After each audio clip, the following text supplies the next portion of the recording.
Selamat siang, Mbak. Siang Mas. Sesuai dengan janji saya kemarin, sekarang kita akan, apakah Bapak masih ingat dengan saya? Ya masih. Coba siapa? Mas Ihsan. Ya, benar. Bagaimana perasaan Bapak hari ini, Pak? Pesan saya baik. Oke.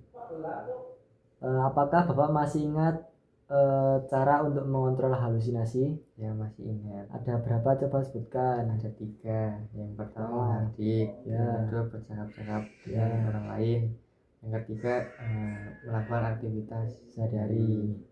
Nah, jadi Bapak dari ketiga itu ada ada cara untuk mengontrol halusinasi dengan meminum atau mengkonsumsi obat. Ya, Apakah Bapak sudah tahu? belum tahu Mas. Baik Pak, untuk tujuannya mengontrol halusinasi yang dengan mengendalikan gejala halusinasi yang muncul. Untuk waktunya sekitar 10 menit. Apakah Bapak bersedia? Ya bersedia. Untuk minum obat adalah salah satu strategi yang umum digunakan dalam penanganan masalah ini. Obat-obatan ini bekerja dengan cara mempengaruhi zat kimia di otak yang terkait dengan suasana hati dan perilaku.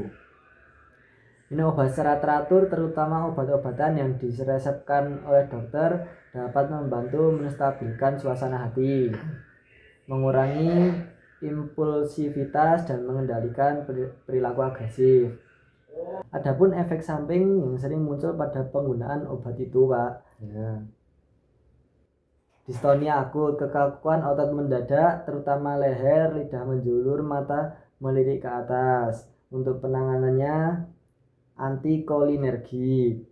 Yang kedua, Parkinsonisme akibat obat. Gejala mirip Parkinson, tremor, kaku, otot, jalan lambat. Penanganannya turunkan dosis obat atau berikan obat anti Parkinson.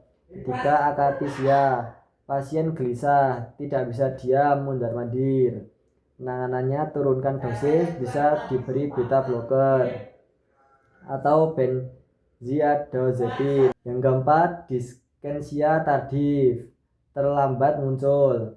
Gerakan tidak terkendali pada mulut, lidah, wajah, seperti menjulurkan lidah berulang atau bibir mengunyah. Penanganannya sulit diatasi, ganti obat ke antipsikotik atipikal atau hentikan perlahan. 2. Efek samping obat antipsikotik secara umum bisa menimbulkan sedasi, biasanya diberikan malam hari atau turunnya dosis. Yang kedua, hipotensi ortostatik, hati-hati saat bangun berdiri, naikkan dosis secara bertahap. Selanjutnya, mulut kering dan konstipasi, banyak minum air dan konsumsi serat. Selanjutnya, kenaikan berat badan, atur pola makan dan olahraga. Yang terakhir, hiperprolaktinemia, keluar ASI atau galaktore, gangguan haid, impotensi, konsultasi dengan dokter untuk ganti obat. Adapun tujuh benar dalam pemberian obat ini. Yang pertama yang harus diperhatikan benar pasien, yang kedua benar obat, yang ketiga benar dosis, yang keempat benar cara, yang kelima benar waktu, yang keenam benar dokumentasi, dan yang terakhir benar informasi. Kita siapkan dulu obatnya ya Pak. Ya. Sebelum minum obat, Bapak lihat dulu label di kotak. Apakah benar nama Bapak tertulis di situ? Berapa dosis yang harus diminum dan jam berapa harus diminum? Baca juga obatnya apakah sudah benar. Di sini minta obatnya sama perawat, kemudian cek lagi apakah benar obatnya. Bapak pastikan apakah obat diminum sebelum atau setelah makan. Jangan pernah menghentikan obat sebelum berkonsultasi dengan dokter ya Pak, karena dapat terjadi kekambuhan.